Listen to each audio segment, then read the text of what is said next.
Le soleil de midi écrasait la savane de sa lumière brûlante, transformant l'air en une mer ondulante de chaleur. L'horizon vibrait, brouillé par les mirages, et le vent chaud passait en rafales sèches, faisant frissonner les herbes jaunes et les buissons d'épines. Les acacias, silhouettes tordues au feuillage maigre, projetaient des ombres étroites sur le sol poussiéreux. Dans ce paysage vaste et silencieux, chaque craquement de branches ou bruissement de feuilles prenait des accents de drame. C'était l'heure où la vie sauvage suspendait ses mouvements, attendant que la fournaise de l'après-midi s'adoucisse. Mais ce jour-là, un tumulte invisible se préparait à briser cette torpeur. Perché sur une branche haute, tordue comme une corde usée, se déroulait une scène à la fois fascinante et atroce. Un python rocheux, immense, luisait sous le soleil. Ses écailles, marbrées de vert sombre et de brun, semblaient faites de métal poli. Enroulé sur lui-même, l'animal formait une spirale de muscles vivants, chaque anneau vibrant d'une puissance silencieuse. Dans l'étreinte de ce corps colossal, un lionceau luttait faiblement. Ses petites pattes griffues s'agitaient dans le vide, ses yeux cherchaient une échappatoire, et sa gueule entr'ouverte laissait échapper un souffle saccadé, presque muet. Chaque contraction du serpent resserrait l'emprise, comprimant peu à peu le souffle de la petite vie suspendue dans le ciel bleu éclatant. En bas, la lionne tournait comme une ombre de feu. Ses muscles roulaient sous son pelage doré, mais son corps puissant était prisonnier de l'impuissance. Elle bondissait contre le tronc, creusait la terre de ses griffes, rugissait à plein poumon. Mais ce rugissement n'était plus celui de la reine de la savane qui défend son territoire. C'était un cri de douleur, un grondement éraillé chargé d'une peur animale. Dans ses yeux d'or brûlait un désespoir pur. Toute sa force, toute sa fierté de chasseuse, toute la domination qu'elle exerçait sur les plaines, s'effondraient face à ce spectacle. Son petit, unique fragment de son monde étouffait lentement sous ses yeux. Chaque seconde semblait s'étirer. Le vent porta un instant l'odeur chaude et sèche du sol, mêlée à la poussière soulevée par ses pas affolés. La lionne tenta un dernier saut, ses griffes glissèrent sur l'écorce lisse, et elle retomba lourdement, haletante. Ses oreilles se plaquèrent en arrière, et elle poussa un rugissement qui n'avait plus rien de royal. C'était un appel à l'univers, une imploration brute. Alors, dans ce théâtre d'instinct et de drame, un témoin inattendu apparut clairement. Sous l'arbre, dissimulé dans la pénombre des racines noueuses, un gorille mâle colossal observait la scène. Sa fourrure noire absorbait la lumière, ses larges épaules, légèrement voûtées, semblaient taillées dans la pierre. Il ne bougeait pas. Ses yeux sombres, profonds comme des puits, suivaient chaque mouvement de la lionne et du serpent. À cet instant, il semblait n'être qu'un spectateur silencieux, une ombre parmi les ombres de la savane, témoin indifférent de la loi implacable de la nature. Mais la lionne le vit. Et dans sa détresse absolue, elle fit ce qu'aucune reine de savane n'aurait fait en temps normal. Elle chercha son regard. Ses yeux flamboyants croisèrent les siens. Elle poussa un rugissement étrange, ni menace ni défi. C'était une supplique, un cri qui dépassait les espèces, un langage primitif que seule la peur de perdre son petit pouvait inventer. Ce son vibra dans l'air comme une corde tendue, résonnant jusqu'aux os du primate. Le gorille cligna lentement des yeux. Dans son regard passa une lueur presque humaine. Entre eux, quelque chose de muet naquit, une compréhension sans mots, plus vieille que les forêts et les savanes, un pont invisible entre deux êtres qui ne se connaissaient pas mais que la vie liait soudain dans un même destin. Au-dessus, le python resserra ses anneaux. Le corps du lionceau se raidit, un souffle aigu lui échappa. La lionne poussa un gémissement rauque, comme si son propre cœur s'étranglait. L'air devint lourd, saturé de poussière et de tension.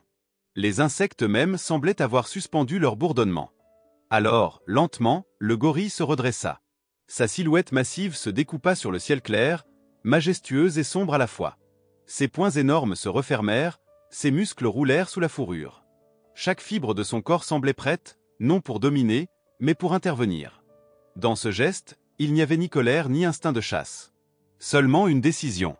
Il fit un pas, puis un autre, le sol craquant sous son poids. Son odeur musquée se mêla à la poussière chaude.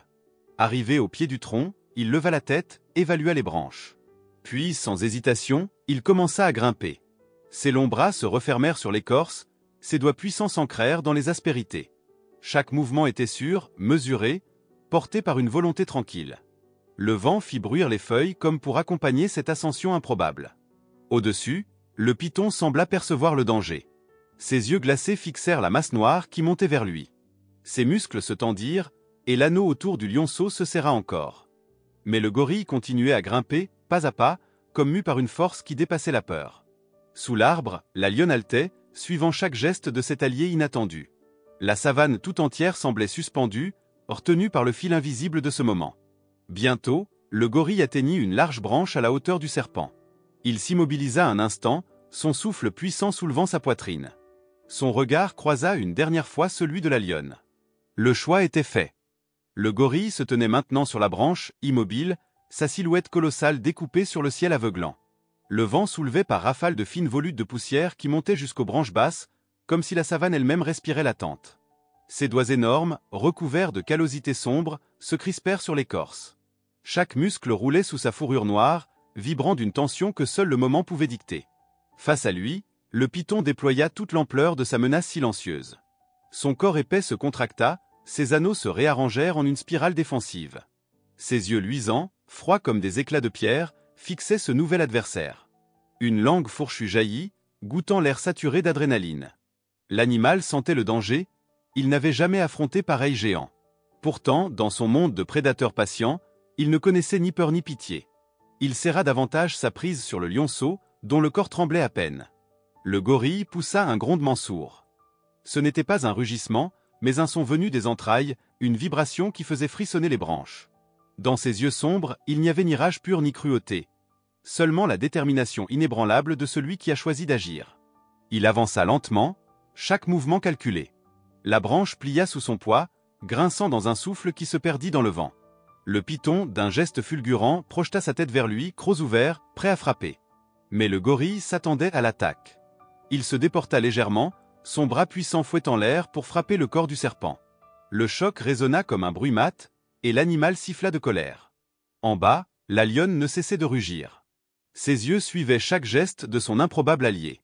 Chaque bond de son cœur se confondait avec les secousses qui faisaient trembler la branche. Elle voyait son petit presque inerte, ses flancs se soulevant à peine. Le temps semblait étiré, chaque seconde une éternité. Le gorille, profitant d'un instant de répit, saisit le corps du python à deux mains. Ses doigts s'enfoncèrent dans la chair musclée, glissant sur les écailles lisses mais trouvant des prises dans les anneaux tendus. Il tira de toutes ses forces, ses bras énormes gonflés d'effort. Les muscles de son dos formaient des reliefs puissants, et un grognement sourd s'échappa de sa poitrine. L'anneau supérieur céda légèrement, mais le serpent réagit aussitôt, cherchant à s'enrouler autour du bras de son assaillant. La lutte devint un ballet de force brute et d'instincts. Le python cherchait à immobiliser, à étrangler, tandis que le gorille tirait, arrachait, refusait de céder. La branche vibrait sous leurs mouvements, des feuilles mortes et de la poussière pleuvaient en silence sur la lionne au sol. Par moments, un rayon de soleil se reflétait sur les écailles du serpent et sur la sueur qui perlait dans la fourrure du primate. Un rugissement de la lionne traversa la savane, plus aigu, presque un encouragement. Comme porté par ce cri, le gorille trouva un sursaut de force. Il tira brutalement, tordant le corps du serpent avec un savoir instinctif, comme s'il cherchait le point faible de cette spirale mortelle. L'air vibrait du frottement des écailles et des grondements gutturaux du primate. Enfin, un frisson parcourut la masse musculeuse du python. Ses anneaux, sous la pression insoutenable, se desserrèrent légèrement. Ce fut l'instant décisif. Le gorille, dans un effort titanesque, saisit le lionceau par la peau du cou et tira d'un geste sec. L'animal glissa hors de l'emprise du serpent, son corps minuscule ballottant dans le vide. En une fraction de seconde, la lionne bondit. Son corps doré se tendit comme une flèche, et elle attrapa son petit entre ses crocs avec une délicatesse qui défiait sa force. Elle retomba au sol dans un nuage de poussière, roulant sur le côté pour protéger son petit dans l'écrin de son corps. Un silence lourd suivit ce moment de grâce. Le python, frustré, tenta une ultime attaque vers le gorille, mais celui-ci poussa un cri qui résonna comme un tonnerre. Un cri primal, ni de victoire ni de rage, mais le cri de la vie qui refuse la fatalité. Le serpent recula, se déroula lentement, et finit par glisser le long du tronc pour disparaître dans l'herbe haute, vaincu non par la force seule, mais par la volonté inébranlable d'un protecteur inattendu. En bas, la lionne léchait frénétiquement son petit. Ses yeux, encore brillants de peur, se relevèrent vers le gorille. Il ne chercha ni gloire ni approbation. Il resta un instant accroché à la branche, haletant, son torse soulevé par l'effort. Puis, dans un geste presque humble, il commença sa descente, chaque mouvement mesuré, jusqu'à retrouver la terre ferme. Leurs regards se croisèrent une dernière fois. Entre eux passa quelque chose que les mots humains peineraient à décrire. Un respect brut, une reconnaissance profonde. Dans cette rencontre improbable, le monde sauvage venait de franchir une frontière invisible. Les lois de la survie, un instant, avaient cédé la place à la solidarité la plus pure. Le silence qui suivit l'affrontement avait une densité presque sacrée. Quelques instants auparavant, la savane avait été un théâtre de chaos, rugissement de la lionne, sifflement furieux du python, craquement des branches sous la lutte titanesque du gorille. À présent, la vie semblait avoir retenu son souffle. Les herbes, brûlées par le soleil de l'après-midi, se balançaient dans un vent léger chargé de poussière. Chaque brin semblait écouter. Chaque feuille semblait se souvenir. Au pied de l'arbre, la lionne s'était couchée dans la poussière chaude, son flanc vibrant encore sous l'effet de la peur et de l'effort. Contre son ventre, son lionceau respirait faiblement. Ses petites pattes s'agitaient parfois dans un réflexe nerveux, comme si son corps luttait encore contre le souvenir des anneaux glacés. La mère l'entourait de ses pattes puissantes, et de sa langue rugueuse, elle le léchait sans relâche. Chaque coup de langue effaçait un peu de l'ombre de la mort, chaque caresse rappelait au petit qu'il était vivant. La lionne grognait par moments, un grondement grave, instinctif, qui vibrait comme une berceuse primitive. Non loin de là, le gorille reprenait son souffle. Assis dans la poussière, ses bras reposant sur ses genoux, il semblait taillé dans la pierre. Sa fourrure noire était couverte de particules d'or soulevées par la lutte, et ses épaules massives se soulevaient lentement à mesure que son cœur retrouvait un rythme plus calme. Ses yeux sombres fixaient la lionne et son petit, mais sans insistance, avec la distance de celui qui a accompli ce qu'il devait faire. Il ne cherchait ni reconnaissance, ni remerciement. Il respirait la paix de l'action juste. La lionne leva la tête. Son regard doré, encore embué de peur et de fatigue, croisa celui du primate. Entre eux, un silence plus profond que n'importe quelle parole s'installa. Dans ce regard partagé, il y avait la gratitude brute, l'étonnement de la rencontre et une reconnaissance que seul le monde sauvage pouvait comprendre. La lionne abaissa légèrement la tête dans un geste instinctif, presque respectueux. Elle, la reine des plaines, venait d'accepter qu'un autre être, si différent, avait sauvé la lignée qu'elle portait dans ses entrailles et dans son cœur. Autour d'eux, la savane reprenait lentement son souffle. Les insectes osaient à nouveau bourdonner, et au loin, les cris des calaos et des drongos résonnaient comme pour annoncer que le monde pouvait continuer à tourner. Un troupeau de zèbres, qui s'était immobilisé pendant le tumulte, se remit à avancer à pas lents, encore méfiant. L'ombre des acacias s'allongeait à mesure que le soleil glissait vers l'horizon. La lumière dorée du soir enveloppait les corps de ses reflets chauds, transformant la scène en un tableau vivant que nul ne pourrait oublier.